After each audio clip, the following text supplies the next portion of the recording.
দর্শক বন্ধুরা, welcome back to my YouTube channel. বন্ধুরা, আমার ইউটিউব চ্যানেলে আপনাদের সকলকে স্বাগত জানাই। তো চলুন বিভিন্ন স্বনামধন্য পত্র পত্রিকায় প্রকাশিত কয়েকটি বিশেষ খবর দেখে নেওয়া যাক। প্রতিবাদী কলমে প্রকাশিত বিশেষ খবরটি হলো সোজা সাপটা প্রতারিত মানুষ। রেল দুর্ঘটনা নিয়ে এবার রেলের বিরুদ্ধেই ইচ্ছাকৃত খুনের মামলা করা উচিত বলে দাবি করেছেন বেশ কয়েকজন রেলযাত্রী।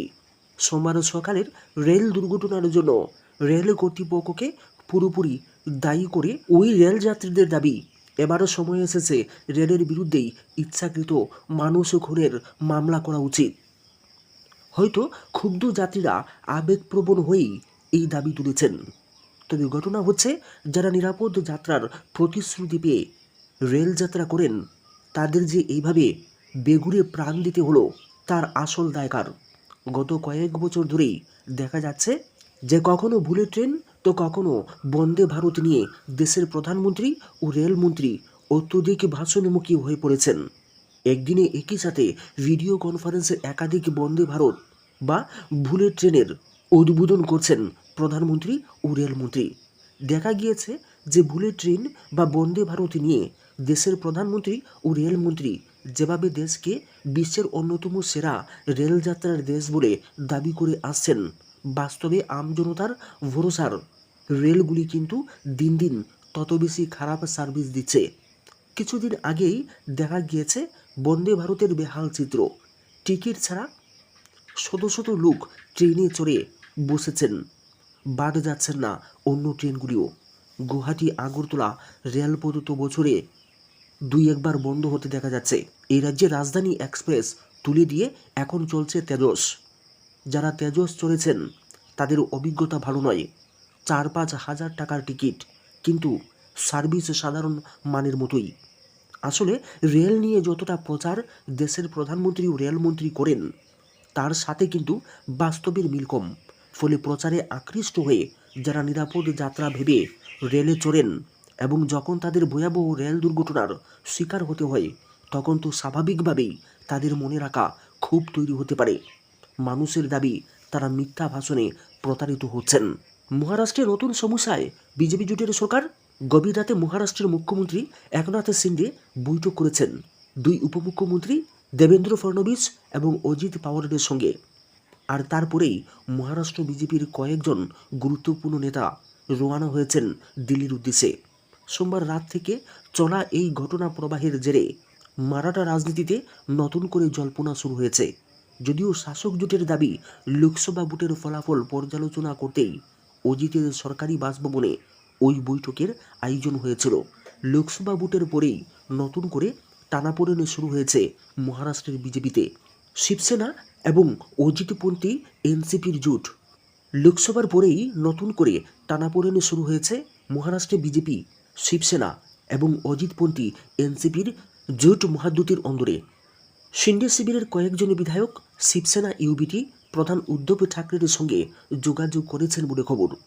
অজিতপন্থী অন্তত 15 জন বিধায়কের সঙ্গে শারদ পাওয়ারের যোগাযোগের জল্পনাও রয়েছে। এই আবহে ওই বৈঠকে মন্ত্রিসভার রদবদল নিয়ে আলোচনাও হতে পারে বলে মনে করছেন রাজনৈতিক পর্যবেক্ষকদের একাংশ।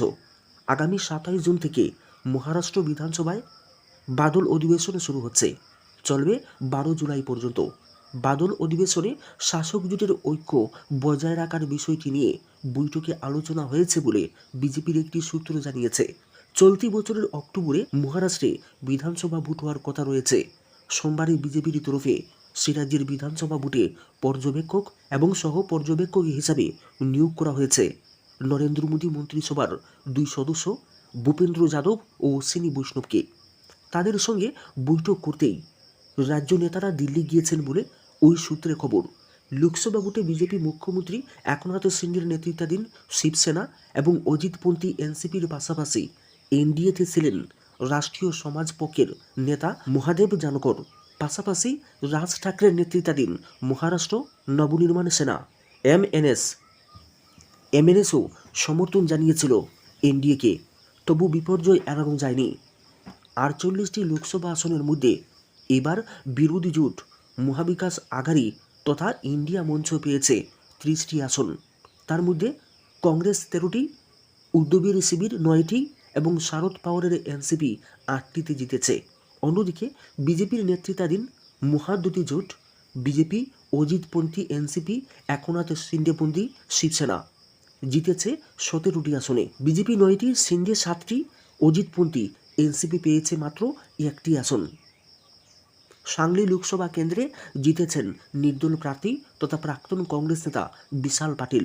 জেতার পরেই সোনিয়া গান্ধী এবং রাহুলের সঙ্গে সাক্ষাৎ করে কংগ্রেসের পাশে থাকার প্রতিশ্রুতি দিয়েছেন তিনি। এই পরিস্থিতিতে বিরোধী জোটের নেতারা ইতিমধ্যেই বিধানসভা ভোটেও ঐক্যবদ্ধভাবে লড়ার কথা ঘোষণা করেছেন। ফলে মহারাষ্ট্র সরকার রক্ষা পদ্মশিবিরের সামনে বড় চ্যালেঞ্জ বলেই মনে করা হচ্ছে। সুশাসনে ভোট বয়কটের হিড়িক পড়েছে কৈলাসহরে। একের পর এক গ্রামের মানুষ সরকারের উপরে বিক্ষুব্ধ হয়ে ভোট বয়কটকে হাতিয়ার করছেন। মঙ্গলবার কৈলাসহর ভগবাননগর পঞ্চায়েতের 6 ও 7 নং ওয়ার্ডের নাগরিকরা ভোট বয়কটের ডাক দিয়েছেন। তারা জানিয়ে দিয়েছেন, আসন্ন পঞ্চায়েত ভোটের আগে বেহাল রাস্তার স্থায়ী সমাধান না হলে ভোট দেবেন না গ্রামের 180 পরিবারের সদস্যরা। স্বাধীনতার পর বিভিন্ন রাজনৈতিক দল কেন্দ্রে ও রাজ্যের সরকার পরিচালনা করেছেন। রাজ্যের ত্রিস্তর পঞ্চায়েত ব্যবস্থাতেও ক্ষমতার পালাবদল ঘটেছে বহুবার, তবে ভাগ্য পরিবর্তন হয়নি গৌরনগর ব্লকের ভগবাননগর পঞ্চায়েতের 6 ও 7 নং ওয়ার্ডের নাগরিকদের। চলাচলের একমাত্র রাস্তার বেহাল দশার জন্য বিপাকে আছেন প্রায় 180 পরিবার। দীর্ঘ 40 বছরের বেশি সময় ধরে সংস্কারহীন রাস্তাটা না দেখলে কেউই বুঝতে পারবেন না স্থানীয়দের কতটুকু সমস্যা হচ্ছে। ছবি দেখে অনেকেই মনে করতে পারেন এটা রাস্তা নয়, যেন ধসে যাওয়া কোনো পাহাড়ি পথ। পূর্বতন কৈলাসহর কুমারঘাট সড়ক ধরে ঊনকোটি জেলা শাসক কার্যালয় অতিক্রম করে বড়জোর 50 মিটার এগিয়ে গেলেই গৌরনগর বৈদ্যুতিক সাবস্টেশন, আর সাবস্টেশনের পাশ ধরেই ভগবাননগর পঞ্চায়েতের 6 ও 7 নং ওয়ার্ডের সূচনা। প্রবেশপথের 5 মিটার দূরে ডান পাশে ঊনকোটি জেলা পরিষদ, জেলা মুখ্য স্বাস্থ্য আধিকারিকের কার্যালয় ও সার্কিট হাউস।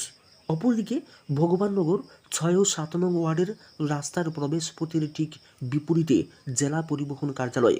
একসময় এই রাস্তাটি প্রায় 1.5 কিলোমিটার লম্বা ছিল। বর্তমানে গৌরনগর বিদ্যুৎ সাবস্টেশন থেকে শুরু হয়ে রাস্তাটি নির্মীয়মান জাতীয় সড়ক পর্যন্ত প্রায় 500 মিটার। দীর্ঘ 40 বছর ধরে 500 মিটার সড়ক ইটসোলিং করার কিংবা সিসি রোডে উন্নীত করার সদিচ্ছা দেখায়নি সংশ্লিষ্ট দপ্তর। গত বেশ কয়েক বছর ধরে মাটির রাস্তাটি চলাচলে অনুপযুক্ত হয়ে আছে। অসুস্থ হয়ে কিংবা জরুরি প্রয়োজনেও গ্রামে যেতে রাজি হন না কোনো ই রিক্সা কিংবা গাড়ি। সামান্য বৃষ্টি হলেই যোগাযোগ বিচ্ছিন্ন হয়ে যায় 2 ওয়ার্ডের মানুষের। রাস্তার অবস্থা এতটাই করুণ, শিশুদের অঙ্গনারী কেন্দ্রেও পাঠানো যায় না। রাস্তায় এত বড় বড় গর্ত সৃষ্টি হয়েছে যে বড়দের পক্ষেও পায়ে হেঁটে যাওয়া খুবই কষ্টকর হয়। 2 ওয়ার্ড এলাকার পড়ুয়াদেরও প্রতিনিয়ত স্কুল ও কলেজে কামাই করতে হচ্ছে। রাস্তার কারণে এলাকায় কেউ বৈবাহিক সম্পর্ক করতে রাজি হচ্ছেন না বলেও জানিয়েছেন স্থানীয়রা। 2021 সালে 2 ওয়ার্ডের বাসিন্দারা ভিডিও মহকুমা শাসক, জেলা শাসক, জেলা সভাধিপতি, পঞ্চায়েত সমিতিকে বিষয়টি লিখিতভাবে জানিয়ে সমস্যার সমাধানের আবেদন করেছেন। তবে আশ্চর্যজনকভাবে এই আবেদনে কেউই সাড়া দেননি। কোনো উপায় না পেয়ে 2023 সালে এলাকার যুবক বিরোজিত শুক্লবৈদ্য মুখ্যমন্ত্রীর হেল্পলাইন নম্বরে ফোন করে সমস্যার কথা জানিয়েছেন। সেই মোতাবেক মুখ্যমন্ত্রীর দপ্তর থেকে বিডিওর কাছে রাস্তা সংস্কারের বিষয়ে চিঠি দেওয়া হয়েছে।